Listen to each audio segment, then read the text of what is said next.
कहते हैं हर फैसले के पीछे एक कारण होता है, लेकिन हर कारण तुरंत समझ नहीं आता। कुछ फैसले समय के साथ अपना सच खोलते हैं। यह कहानी है दो भाइयों की, एक पिता की आखिरी इच्छा की और उस बंजर जमीन के राज की। क्या वो जमीन सच में बंजर थी या उसमें छुपा था एक ऐसा राज जो सब कुछ बदल सकता था? चलिए देखते हैं। एक छोटे से गांव में रामस्वरूप नाम का एक बूढ़ा किसान रहता था। उसके दो बेटे थे, रघु और मोहन। रघु बहुत चालाक और थोड़ा लालची स्वभाव का था। वही मोहन सीधा साधा, मेहनती और दिल का बहुत साफ इंसान था। दोनों एक ही घर में पले बड़े, लेकिन उनकी सोच एक दूसरे से बिल्कुल अलग थी। रामस्वरूप ने पूरी जिंदगी मेहनत करके खेत, धन और थोड़ी बहुत जमीन जुटाई थी। एक दिन अचानक रामस्वरूप की तबीयत बिगड़ गई। वो अपने बिस्तर पर लेटा हुआ था, सांसें तेज चल रही थी और उसे महसूस हो गया कि अब उसका समय बहुत कम बचा है। उसने धीरे से आवाज़ लगाई, रघु, मोहन, मेरे पास आओ। दोनों बेटे दौड़ कर आए। अब मेरा समय आ गया है। मैं चाहता हूँ कि मेरे जाने के बाद तुम दोनों में झगड़ा ना हो, इसीलिए मैं अभी ही मेरा सब दौलत तुम दोनों में बांट देना चाहता हूँ। अरे पिताजी, यह क्या कह रहे हैं आप? पिताजी, आपको कुछ नहीं होगा। नहीं बेटा, मेरा वक्त आ गया है। अभी मुझे जाना होगा, लेकिन उससे पहले तुम दोनों का बंटवारा चाहता हूँ, ताकि तुम लोगों को बाद में परेशान ना हो बेटा। रामस्वरूप ने अपनी संपत्ति दोनों में बांट देते हैं। रामस्वरूप ने रघु को एक उपजाऊ खेत, एक बड़ा घर और ढेर सारा पैसा दिया, और मोहन को गांव के बाहर की बंजर जमीन दिया। यह सुनकर मोहन उदास हो जाता है। मोहन यह सब देखता रहा। उसकी आंखों में आंसू आ गए। मोहन मन ही मन में सोचता है, पिताजी ने मेरे साथ ऐसा क्यों किया? क्या मैं उनका सगा बेटा नहीं था? लेकिन रघु के चेहरे पर एक हल्की मुस्कान थी। रघु मन ही मन में सोच रहा था, अरे यह क्या? पिताजी ने सारी दौलत मुझे दे दिया, अब सारी दौलत मेरी है। और देखते ही देखते कुछ ही देर बाद रामस्वरूप ने अंतिम सांस ली। दोनों बेटे रो पड़े। पिताजी, आप हमें छोड़कर क्यों चले गए? पिताजी, पिताजी, आप ऐसे नहीं कर सकते पिताजी। दोनों रोते रहे। अंतिम संस्कार हो गए। थोड़ी दिन बीत गई, लेकिन मोहन के मन में एक सवाल जल रहा था, आखिर उसे वो बंजर जमीन ही क्यों मिला? ऐसे ही कुछ दिन बीत जाते हैं। रामस्वरूप के जाने के बाद घर तो वही था, लेकिन रिश्तों में दूरी आ गई थी। रघु अपने नए बड़े घर में पैसे गिनता हुआ, आराम करता हुआ, अब अपने हिस्से की दौलत में खो चुका था। उसे लगता था कि जिंदगी जीत ली उसने। और एक तरफ मोहन बंजर जमीन पर खड़ा, चारों तरफ सूखा पत्थर। मोहन हर रोज़ उस बंजर जमीन को देखता और अपने पिता के फैसले को समझने की कोशिश करता।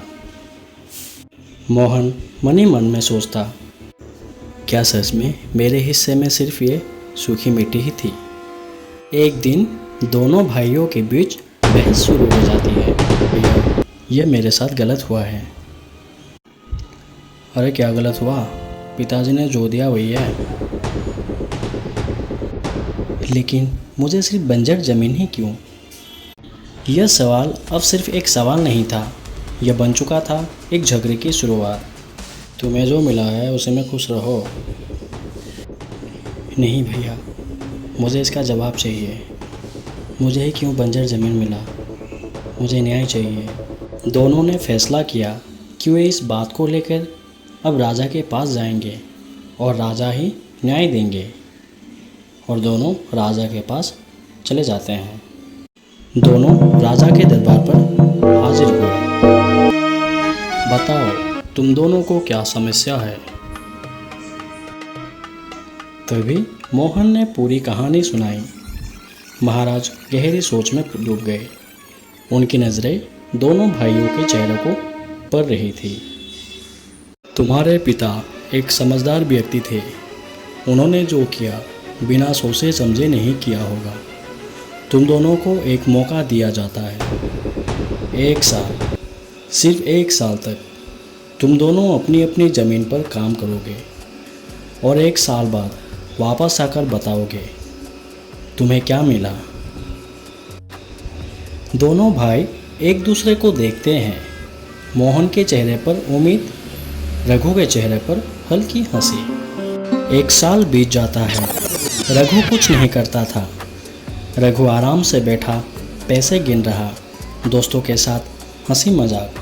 वो आराम करता रहा, अपना पूरा दौलत खर्च करता रहा। रघु ने सोचा मेरे पास तो सब कुछ है, मुझे मेहनत करने की क्या ज़रूरत है। उसकी पूरी दौलत पानी की तरह बहने लगी। लेकिन मोहन ने उस बंजर ज़मीन को जोतना शुरू किया, दिन रात मेहनत की। मैं इस ज़मीन को बदल कर रहूँगा, चाहे कुछ भी हो जाए, मैं हार नहीं मानूंगा। गांव वाले उसे देखकर हंसते थे। अरे रघु, इस ज़मीन में कुछ नहीं उगेगा, तुम खामखा अपना समय बर्बाद कर रहे हो। मोहन ने उन लोगों की बात को बिना सुने काम करता जाता है, लेकिन मोहन नहीं रुका। एक दिन मोहन ज़मीन खोद रहा था, तभी उसकी फावड़ा किसी चीज़ से टकराया। उसने मिट्टी हटाई और देखा एक ऐसा संदूक जो सालों से उस बंजर ज़मीन के नीचे छुपा था। क्या इसमें वही जवाब छुपा था जिसे मोहन ढूंढ रहा था? अरे यह क्या है? इसमें क्या हो सकता है? उसने उस संदूक को खोला। उसके अंदर सोना, चांदी और कीमती सामान था। वो हैरान रह गया। अरे ये तो सोना है, शायद पिताजी ने ये मेरे लिए रखे होंगे। पिताजी आपने मेरे लिए ये छुपाया था, आपको सब पता था। और उसके आंखों में आंसू आ जाती है। दोनों भाई फिर से राजा के पास पहुंचे। बताओ 1 साल में तुम्हें क्या मिला? महाराज, मैंने सब कुछ खो दिया। यह सिर्फ शब्द नहीं था, यह एक घमंड के टूटने की आवाज़ थी। महाराज, मुझे मेरी ज़मीन में एक खजाना मिला जिसमें एक संदूक था। उसमें ढेर सारा खजाना, चांदी और सोने के सिक्के थे। अब वो पल आ गया था जब हर सवाल का जवाब मिलने वाला था। महाराज मुस्कुराते हुए बोलने लगते हैं, तुम्हारे पिता एक साधारण किसान नहीं थे। वो जानते थे कौन क्या चाहता है और कौन क्या बन सकता है। तुम्हारे पिता ने सही निर्णय लिया था। उन्होंने रघु को वही दिया जो वो चाहता था, आसान दौलत, और तुम्हें दिया मेहनत और छुपा हुआ खजाना। यही है, आसान चीज़ें जल्दी ख़त्म हो जाती है, मेहनत से मिली चीज़ें जीवन बदल देती है। रघु को अपनी गलती का एहसास हुआ।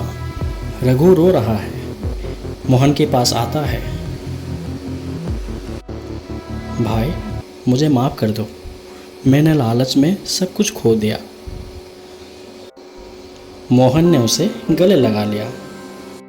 भैया, हम अभी भी साथ हैं भैया। कहानी हमें सिखाती है जो हमें कम लगता है वही सबसे कीमती हो सकता है। आसान रास्ते अक्सर हम कमज़ोर बना देते हैं और मेहनत हर बंजर ज़मीन को सोने में बदल सकती है। और याद रखना, माता पिता के फैसले हमेशा हमारे भले के लिए होते हैं।